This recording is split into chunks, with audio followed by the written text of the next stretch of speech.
We are in a race. The race is against time. We have to build cities. We need them, but we have to make them in a different way. We need a wave of innovation, not only for our way of life, but also for the planet. The consequences would be enormous if we lose this battle.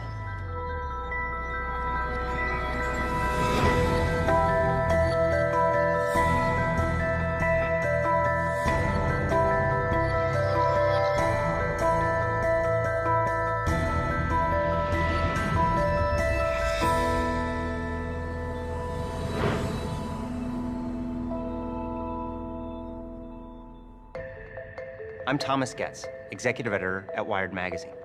At Wired, we look at the innovators and innovations that are changing our world. In the next hour, we'll see 3 stories from acclaimed filmmakers about the future of energy. We'll explore cutting-edge innovations in how we drive, how we live, and in our first story, how we fuel our cars. They are all ideas that promise to shape the path to the world of 2050.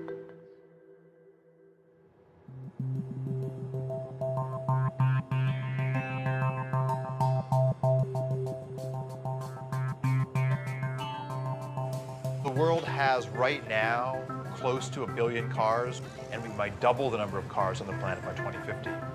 So if we double the number of vehicles, we really increase the amount of fuel they consume, and that's going to have a big footprint in terms of our demand for resources to move all those vehicles around. We're pulling up carbon that's been stored underground And burning it in our automobiles and putting all that carbon dioxide into the atmosphere. If we don't reduce that, we could have changes in the climate that we could never recover from. There's a number of forecasts for what type of transportation economy we could move into. One vision is that we will use more and more liquid fuels. Another one is we'll use more and more electricity. And right now, more of the industrial activity is focused around liquid biofuels. The thing about a fuel is it's really unparalleled on a weight basis how much energy is in a gallon of fuel. And even if batteries develop as some of the advocates hope they develop, we're not going to see batteries running large trucks, and we're certainly not going to see an electrified air fleet. We're going to need transportation fuels for those that will directly replace the petroleum-based fuels that we're using today.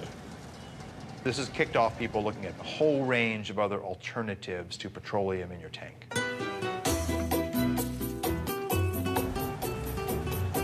Commercial production of ethanol as fuel started in Brazil in 1975. When we started the ethanol program, nobody talked about reducing emissions. This was not an issue at that time. First, and most important, we didn't have money to buy oil anymore after the first oil shock. We were importers of oil. And today, more than 50% of all cars use ethanol instead of gasoline. Brazil made a very conscious choice to try to find a way to reduce their fossil fuel dependence, and they didn't have to look very far because Brazil's climate is ideal for growing sugarcane.